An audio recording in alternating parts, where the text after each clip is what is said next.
हमारे सामने दो बिंब होते हैं। एक बिंब होता है भारत का, वो भारत जिसे हम अपनी माँ मानते हैं। हमारे शास्त्र जिसके बारे में कहते हैं माता भूमि पुत्रो हम पृथिव्यामा। हजारों साल पहले जिसके बारे में लिखा गया, उत्तरम यत् समुद्रस्य हिमाद्रस्तैव दक्षिणम वर्षम तद भारतम नाम भारती यत संतति। समुद्र के उत्तर में और हिमालय के दक्षिण में ये जो देश है इसे भारत कहते हैं, और हम भारत के पुत्र हैं, भारत के बच्चे हैं, और इसलिए भारतीय कहे जाते हैं। दूसरा बिंब होता है हमारे प्रधानमंत्री का। 26 मई 2014 को जब उन्होंने पहली बार शपथ लिया, और हम गर्व के साथ कह सकते हैं दुनिया की अकेली शख्सियत स्वर्गीय नेहरू जी के पास, जिन्होंने तीसरी बार शपथ लेने का काम लगातार सफलता के साथ किया। माननीय मंत्री प्रधानमंत्री जी जब शपथ ले रहे थे तो दो प्रकार की शपथ ले रहे थे। एक संवैधानिक शपथ जो इस देश के महामहिम से राष्ट्रपति दिलवा रहे थे, एक दूसरी भी शपथ उसी समय वो ले रहे थे। मैं अगर प्रधानमंत्री बना हो तो मेरे काम करने की दृष्टि क्या होगी, मेरी आर्थिक नीतियां क्या होंगी। और वह शपथ उन्हें नरेंद्र नाम का एक दूसरा नौजवान दिला रहा था। नाम था नरेंद्र नाथ दत्त विवेकानंद। विवेकानंद बोल रहे थे और माननीय प्रधानमंत्री में मन में ही उनके शब्दों को दोहरा रहे थे। प्रधानमंत्री कह रहे थे, मैं नहीं भूलूंगा कि मेरा विवाह, कि मेरी संपत्ति, कि मेरा जीवन मेरे व्यक्तिगत भोग विलास के लिए या इंद्रिय सुखों के लिए हुआ है, मेरे व्यक्तिगत सुख के लिए हुआ है। मैं नहीं भूलूंगा कि मेरा यह समाज उस विराट महामाया की एक छाया मात्र है।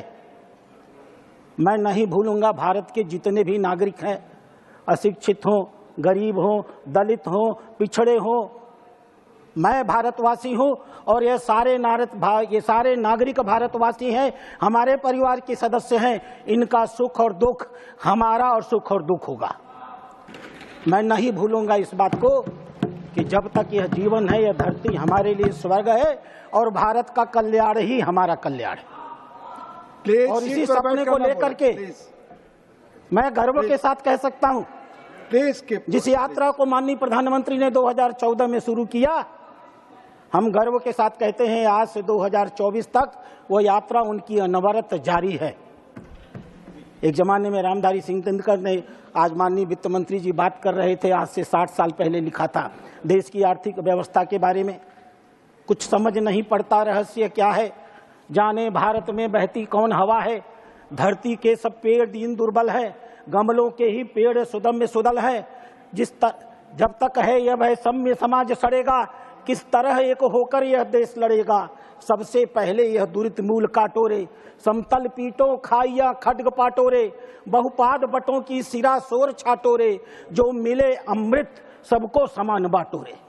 माननीय पूर्व वित्त मंत्री भारत का भाषण दे रहे थे, वर्तमान की नीतियों के बारे में बता रहे थे।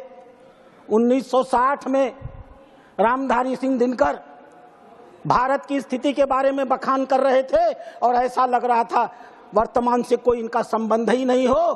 65 साल इन्होंने राज किया है।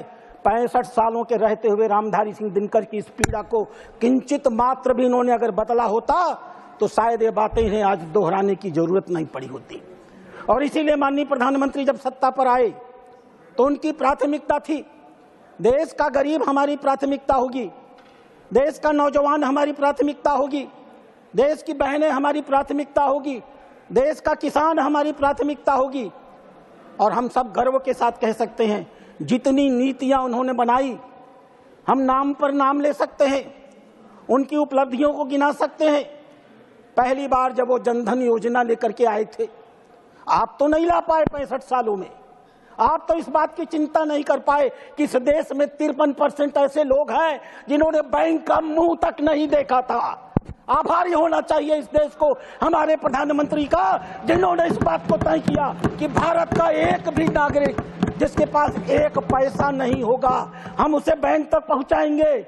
बिना ब्याज के पहुंचाएंगे, जीरो बैलेंस पर अकाउंट खोलेंगे, उसके अकाउंट में 5,000 रुपया डालेंगे, उसे बचत करने की कला सिखाएंगे, उस देश के विकास में उसकी हिस्सेदारी करेंगे। पीछे बैठकर 65 सालों में चंद्रशेखर आपने अपने देश की नागरिकों को मजबूर किया, बहनों को गांवों के अंधेरे में शौचालय में जाने के लिए, अपनी इज्जत को बचाने के लिए, विभिन्न प्रकार की समस्याओं का सामना करने के लिए आप इस मंच पर खड़े होकर आज भाषण देते हो। महिलाओं की जो बेइज्जती आपने 65 साल में इस देश में की है, भारत सन के साथ डूबेगा। आपको एहसान होना चाहिए माननीय प्रधानमंत्री का, जिन्होंने इस देश में स्वच्छ भारत योजना प्रारंभ की। और आज हम गर्व के साथ कह सकते हैं, भारत का कोई भी महिला, भारत की कोई भी बच्चा, कोई भी बूढ़ा आज अपने घर से निकल करके रात के अंधेरे में सड़कों पर जाने के लिए, शौचालय के लिए बाध्य नहीं हो सकता। आपको शर्म आनी चाहिए। 65 साल आप सत्ता में रहे, 3,70,00,000 सिर्फ ऐसे घर थे जिनके घर आप पीने का पानी पहुंचा सके। शेष आप बात करते हैं आधे लोगों की, आप 140 करोड़ की जनसंख्या बताते हैं, 140 में 3,70,00,000 घरों को आपने पीने का पानी पहुंचाया था। आपको आभारी होना चाहिए हमारे प्रधानमंत्री का, जिन्होंने शुरू किया जल जीवन मिशन, जिनके नेतृत्व में आज हम गर्व के साथ कह सकते हैं 14 करोड़ घरों में हमने पीने का पानी पहुंचाने का काम किया है।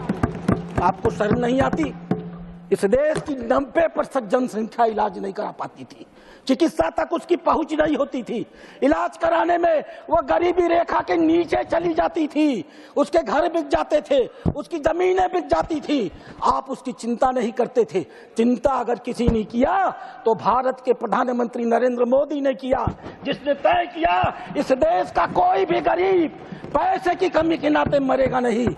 आयुष्मान भारत योजना शुरू हुई, 50 करोड़ नागरिकों को आच्छादित किया गया और हम गर्व के साथ कह सकते हैं पिछले 7 सालों के अंदर, पिछले 5 सालों के अंदर 7 करोड़ 34 लाख लोगों ने अस्पताल में इलाज कराया।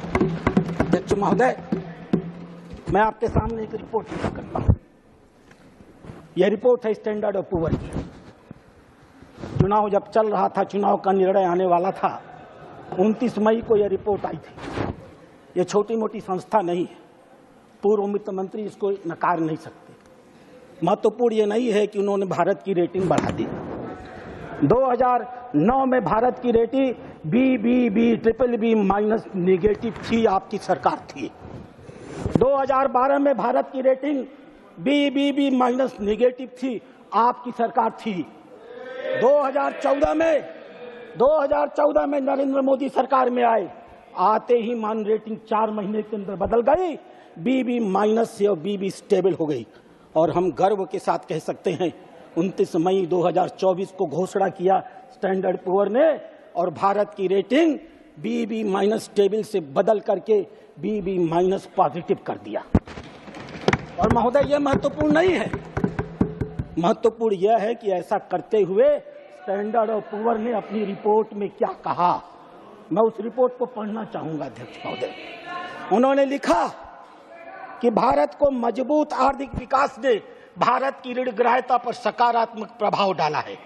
इस सुदृढ़ आर्थिक ढांचे का आने वाले 2-3 सालों में विकास की गति पर बहुत प्रभावी असर पड़ने वाला है।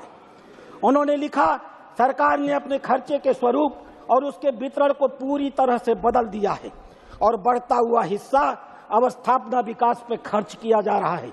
आने वाले समय में यह भारत की जड़ता को समाप्त कर देगा और भारत को विकास की बहुत ऊंचाइयों पर लेकर के जाएगा।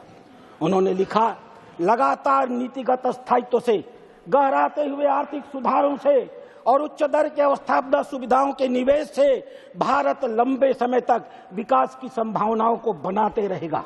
भारत की अर्थव्यवस्था, पहला तमाचा जो आपके ऊपर है, जो आरोप हम लोगों के ऊपर आप लगाते हैं, उस कंपनी ने लिखा, भारत की अर्थव्यवस्था ने कोविड की आपदा के बाद बहुत प्रभावशाली ढंग से वापसी की है।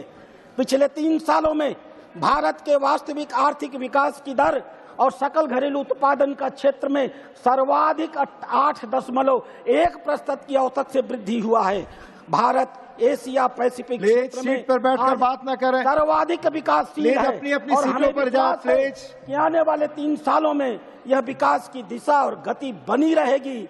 भारत 7% के दर से विकास करता रहेगा और भारत के सकल बैठकर बात न करें उत्पादन और ऋण के अनुपात में इसका प्रभावी प्रभाव पड़ेगा। अध्यक्ष महोदय, गो टू योर सीट। दूसरा तमाचा इनकी गाल पर मारा है स्टैंडर्ड और पुअर्स ने और लिखा, यह उनके शब्द हैं, वर्ष 2024-25 में मोदी सरकार ने अवस्थापना के विकास में 11,00,000 करोड़ रुपए खर्च किए हैं, अर्थात जीडीपी का 3.4